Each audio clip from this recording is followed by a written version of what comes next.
முன்னேற்ற கழகத்தின் தென் சென்னை மாவட்ட கழகத்தின் சார்பாக இதுவரை தமிழகத்திலேயே இப்படி ஒரு பிறந்தநாள் விழாவை ஒரு இலக்கிய திருவிழாவாக, நலிந்தோருக்கு நல்லுதவி வழங்கும் திருவிழாவாக மாற்றிய ஒரே கழகம் திராவிட முன்னேற்ற கழகம்தான் என்பதை நிலைநாட்டி காட்டிக் கொண்டிருக்கக்கூடிய தென் சென்னை மாவட்டத்தின் திராவிட முன்னேற்ற கழகத்தினுடைய செயலாளர், தொண்டர்களின் பாதுகாவலர், எங்கள் அன்பு அண்ணன் மரியாதைக்குரிய ஜே அன்பழகனார் அவர்களுடைய சீரிய முயற்சியில் இதே மேடையில்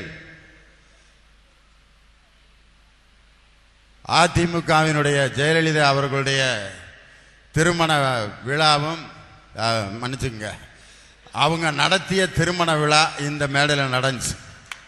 அதே மேடையில் இதே இந்த தளபதி அவர்களுடைய பிறந்தநாள் விழாவை கொண்டாட வேண்டும் என்ற நோக்கத்தில் அண்ணன் அன்பழகன் அவர்கள் இந்த மேடையை கடும் எதிர்ப்புகளுக்கு மத்தியிலே இந்த பகுதியை, இந்த அரங்கத்தை நிர்மாணித்து மிக சிறப்பானதொரு ஏற்பாட்டை காலையிலிருந்து இயல், இசை, நாடகம், நாட்டியம் என்று முத்தமிழும் கொஞ்சுகின்ற மேடையாக இதை மாற்றி, அதைவிட மிக சிறப்பாக தமிழக மக்களே வியந்து பாராட்டுகின்ற அளவிற்கு 20,000 பேருக்கு 1 கோடி ரூபாய் மதிப்புள்ள நலத்திட்ட உதவிகளை எதிர்க்கட்சியாக இருந்து நடத்திய ஒரே இயக்கம் நமது திராவிட முன்னேற்ற கழகத்தை தவிர வேற எந்த இயக்கமும் இருக்க முடியாது.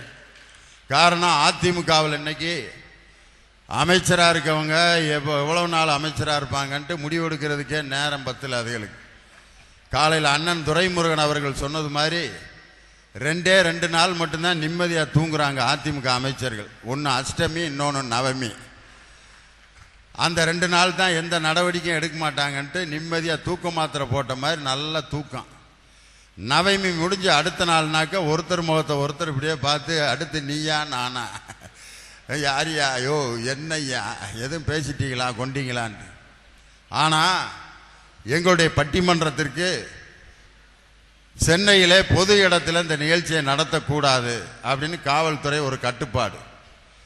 அதுக்கு அவங்க சொன்ன காரணம் தான் ரொம்ப அற்புதமான காரணம். லியோனி அவர்களுடைய பட்டிமன்றத்திற்கு பொதுமக்கள் வருகிறார்கள். என்னையா அது அக்கிரமமா இருக்கு.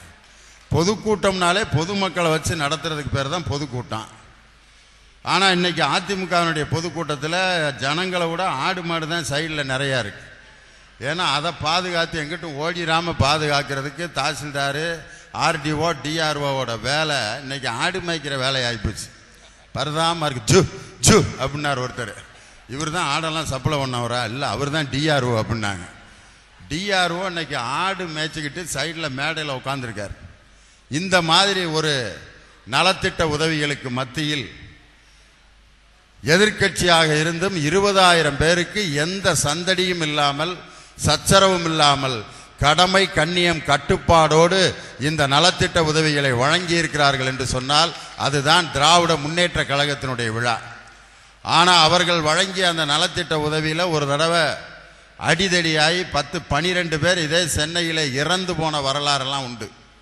இப்படிப்பட்ட ஒரு கண்ணியமிக்க திராவிட முன்னேற்ற கழகத்தின் இன்று தமிழகம் முழுவதும் இருக்கக்கூடிய இளைஞர்களை ஒன்று சேர்த்து இந்த கழகத்திற்கு புது ரத்தம் பாய்ச்சுகின்ற அந்த பணியை செய்து கொண்டிருக்கக்கூடிய நம் அனைவரின் நெஞ்சங்களிலெல்லாம் நிறைந்திருக்கின்ற தமிழகத்தினுடைய எதிர்கால நம்பிக்கை நட்சத்திர நாயகன் நமது இனமான தளபதி அவர்களுடைய பிறந்த நாளை இளைஞர் எழுச்சி நாளாக கொண்டாட வேண்டும் என்ற நோக்கத்தில் மாபெரும் இந்த ஏற்பாட்டை செய்த தென் சென்னை மாவட்ட திராவிட முன்னேற்ற கழகத்துக்கு என்னுடைய மனமார்ந்த வாழ்த்துக்களை தெரிவித்து, இந்த தலைப்பு தென் சென்னை மாவட்டத்தில் மட்டுமல்ல தமிழகத்திலேயே முதன்முறையாக நமது தளபதி அவர்களை மையமாக வைத்து ஒரு தலைப்பு தென் சென்னை மாவட்டத்தில் தான் அரங்கேறி முதன்முறையாக பேசப்பட இருக்கிறது. அப்படிப்பட்ட ஒரு மாபெரும் தலைப்பு, ஒரு மாபெரும் தலைவன். இன்னைக்கு ஏன் இளைஞர்களை தேர்ந்தெடுத்திருக்கோம்னா அது ஒரு அற்புதமான வயது. இந்த நிகழ்ச்சிக்கு மிக அற்புதமான கழகத்தினுடைய பெரிய உடன்பிறப்புகள், பெரிய தலைவர்கள் எல்லாம் வந்திருக்கிறார்கள்.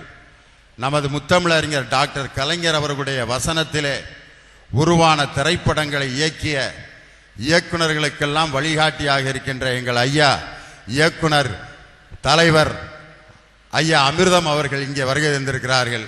ஒரு கலை நிகழ்ச்சியை பார்ப்பதற்கு ஒரு மாபெரும் கலைஞன் வந்திருப்பது எங்களுக்கெல்லாம் மற்றற்ற ஒரு மகிழ்ச்சி.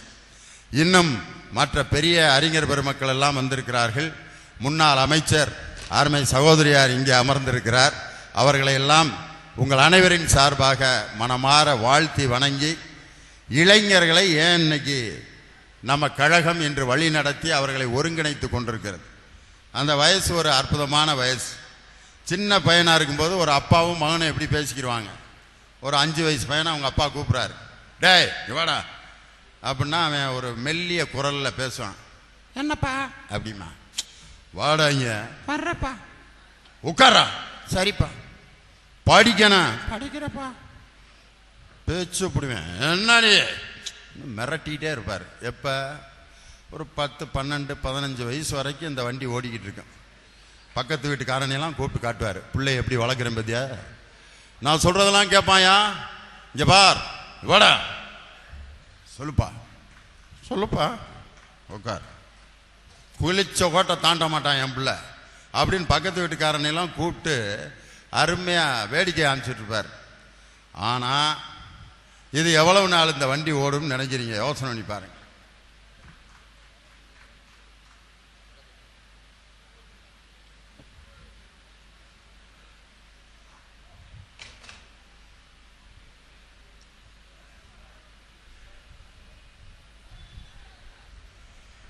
இந்த நிகழ்ச்சிக்கு வருகை தந்திருக்கக்கூடிய தமிழ் இளைஞர்களின் இளம் ஞாயிறாக தமிழகம் முழுவதும் சுழன்று வருகின்ற நம் இனமான தளபதி அவர்களுடைய துணைவியார் அருமை அன்னியார் அவர்கள் இந்த நிகழ்ச்சிக்கு வருகை தந்திருக்கிறார்கள். அவர்களை தென் சென்னை மாவட்ட கழகத்தின் சார்பாக வருக வருகவென்று வரவேற்பதில் மகிழ்ச்சி அடைகிறேன்.